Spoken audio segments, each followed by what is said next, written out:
Doctor صاحب میں بلا تاخیر آپ کی طرف آنا چاہوں گا. بابرکت ترین ایام ایام تقدیس ہیں اور ان کی وجہ اور اس 10 دنوں کو بالخصوص خاص کرنے کی جو حکمت ہے وہ کیا ہے، اور اس میں اس کی جو حیثیت ہے وہ سال کے باقی ایام کے دنوں کو کیوں حاصل نہیں ہے؟ ان میں کیا خاص چیز ہے وہ ہمیں اور ہمارے ناظرین کے لیے بیان فرمائیے. پر یہ جو 10 ایام ہیں ان کے اندر صرف ایک ہی نہیں درجنوں خصوصیات اللہ رب العزت نے رکھی ہوئی ہیں. سب سے بڑی اور بنیادی خصوصیت یہ ہے کہ ان کو اسپیشلی اللہ تعالیٰ نے قرآن مجید میں مینشن کیا. اللہ تعالیٰ نے والفجر ولیال عشر، اور اکثر مفسرین کے نزدیک لیال عشر سے مراد یہی عشرہ ذی الحج ہے. ان کے اندر ایک دوسری عظیم خصوصیت یہ بھی پائی جاتی ہے کہ یہی وہ عشرہ ہے جس کے اندر اللہ رب العزت نے ہمارے دین کو مکمل کیا تھا. الیوم اکملت لکم دینکم واتممت علیکم نعمتی ورضیت لکم الاسلام دینا. یہ آیت مبارکہ اسی عشرہ کے ایک دن میں یعنی 9 تاریخ کو اللہ تعالیٰ نے نازل فرمائی تھی. ان کی ایک تیسری عظیم ترین خصوصیت یہ بھی ہے کہ یہ وہ عظیم ترین ایام ہیں. اگر آپ اس کو ایک ان کی حکمت دیکھنا چاہیں تو جیسے لیلۃ القدر افضل ترین ہے کہ اس رات کے اندر اللہ تعالیٰ نے آسمان دنیا پہ قرآن مجید کو نازل کیا. میں ناظرین کو اسپیشلی یہ بتانا چاہوں گا اور اس حوالے سے ہماری توجہ کم جاتی ہے، جس طرح اس رات میں نزول قرآن سے وہ افضل ترین رات قرار پائی ہے، تو اس عشرے کے اندر اس قرآن کی اس زمین کے اوپر تکمیل ہوئی ہے. اور یہ کوئی معمولی اعزاز نہیں ہے.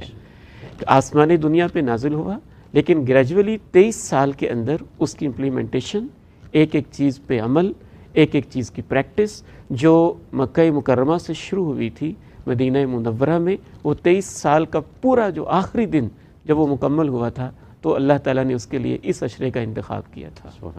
میں تو ایک اور بھی چیز محسوس کرتا ہوں جب میں اس میں غور کرتا ہوں تو مجھے یوں لگتا ہے کہ جو عید الفطر ہے وہ بھی نزول قرآن کی خوشی میں ہے، اور جو عید الاضحیٰ ہے بہت ساری حکمتوں میں سے اس میں یہ حکمت ہے کہ وہ تکمیل قرآن کی خوشی ہے. وہاں بھی قرآن مجید کا تعلق ہے اور یہاں بھی قرآن مجید کا تعلق ہے.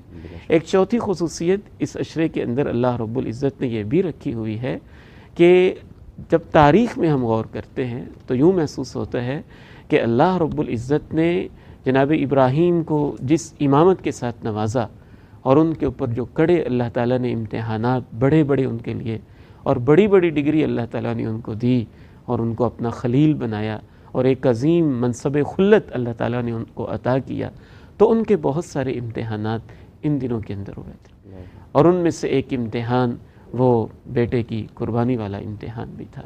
ایک اور ان دنوں کے اندر یہ بھی خصوصیت ہے کہ اس عشرے کے اندر امام ابن حجر رحمہ اللہ نے صحیح بخاری کی شرح الباری میں لکھا ہے اجتماع امہات العبادہ، کہ جتنی بڑی بڑی عبادتیں اس عشرے کے اندر جمع ہوتی ہیں سال کے باقی ایام میں جمع نہیں ہوتی.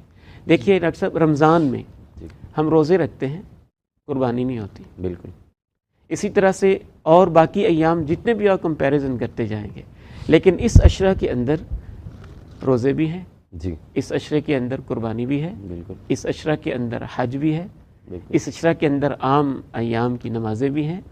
تو اس عشرہ کے اندر عبادات کی تمام صورتیں جو بھی انسان اللہ کے سامنے اپنی عبادت اور راز و نیاز کے اظہار کر سکتا ہے وہ سارا اس عشرہ کے اندر یکجا ہو جاتا ہے.